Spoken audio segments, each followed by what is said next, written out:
what it is, man. Detroit versus everybody, man. Detroit, we rep the hardest, man. We gain the hardest. You know what it is, man. Detroit, CJ, holla at your boy when we get home.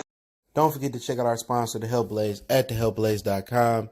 100% all natural products from lotions, soaps, foot soaks, bath bombs, and much, much more. Use the promo code Goodfella1Boxing. Tell them your boy CJ Goodfella sent you. Get 18% off. We out. All right, man, we back. Goodfella Sports TV. Appreciate everybody for checking in. Make sure you hit that subscribe button, bell icon button, share the video. Got Mason, a.k.a. Young Macino, with me this morning, so we chilling. He trying to sleep. But, yeah, Jorge Linares and Ryan Garcia is off. According to Ryan Garcia, he did an interview with Golden Boy, and kind of let's explain that, where it went wrong at, man. So make sure you check out our boxing news playlist for more videos like this.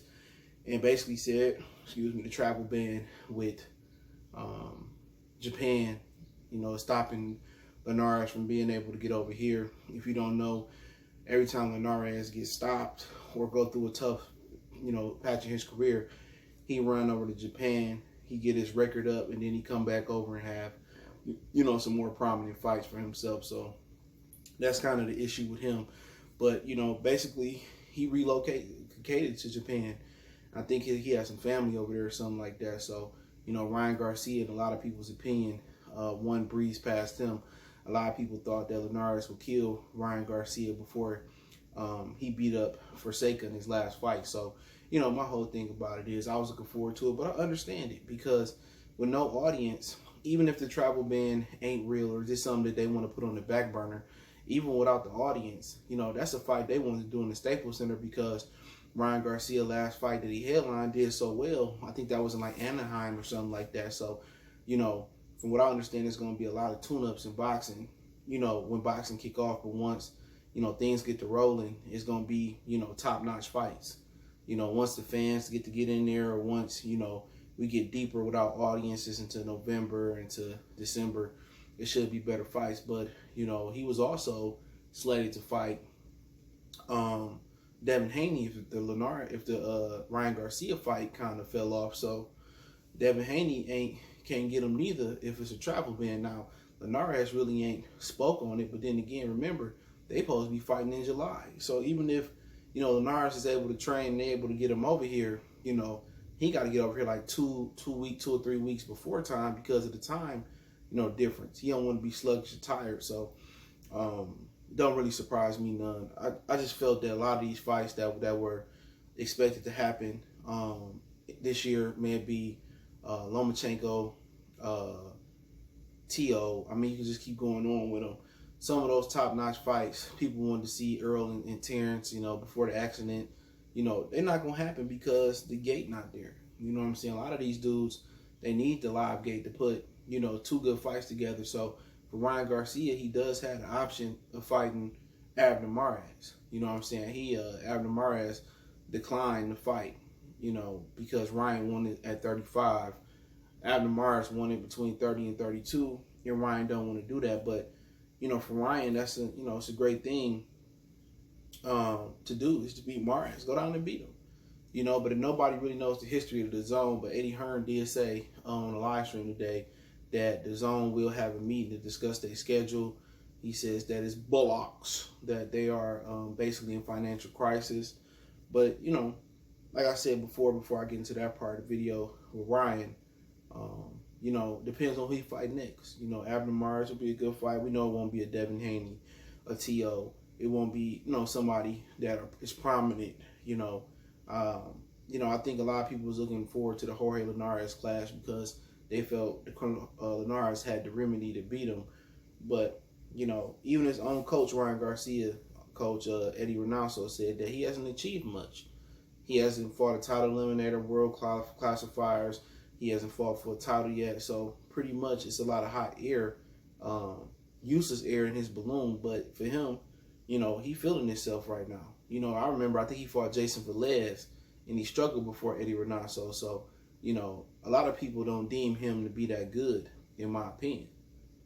I think everybody see the physical talent. You see the speed, you see the power, you see the height, you see the reach, you see the charisma. You know what I'm saying? And, one guy he could fight is Mickey Bay. Mickey Bay got beat by Camboso. I missed that fight, but he got beat by George Camboso. You know, he could fight Abner. Abner sent the offer. They countered, you know, for Abner to come to 35. Abner too small for 35. So that Abner will be a good fight. You know what I'm saying, for him. It'll be a fight that he posed to win, but it'll give him a name coming back. Other than that, you know, would he want to fight Richard Comey?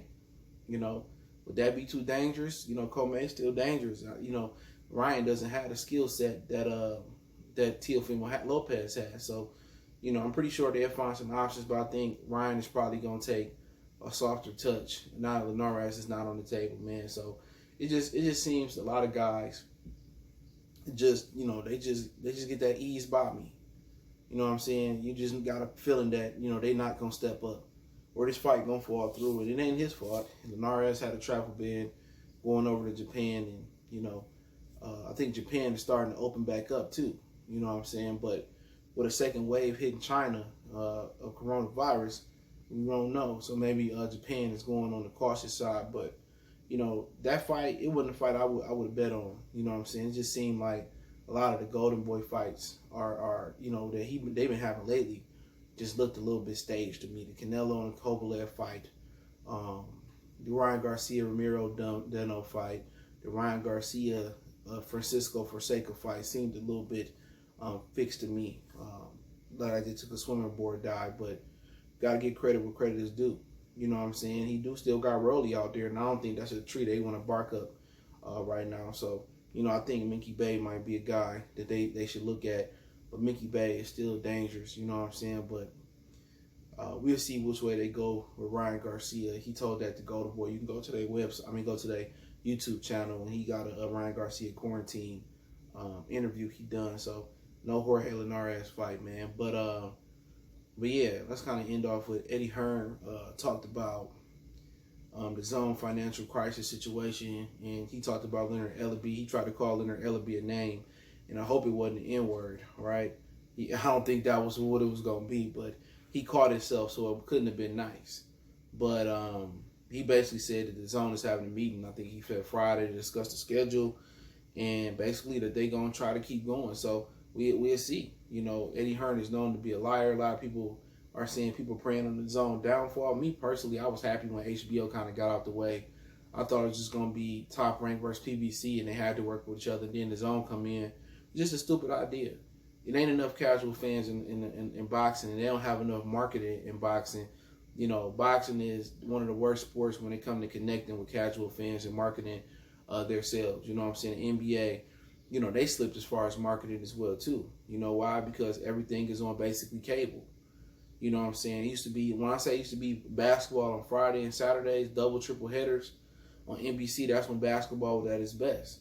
A lot of people don't know the basketball names and stars no more like they used to because they not on regular TV no more. The NFL thrive because everything they do is damn near on regular TV except for one game out the weekend or a couple games out the week. You know, the early Thursday night games are on NFL Network, and then eventually CBS or Fox picked them up, and then Monday Night Football is on ESPN.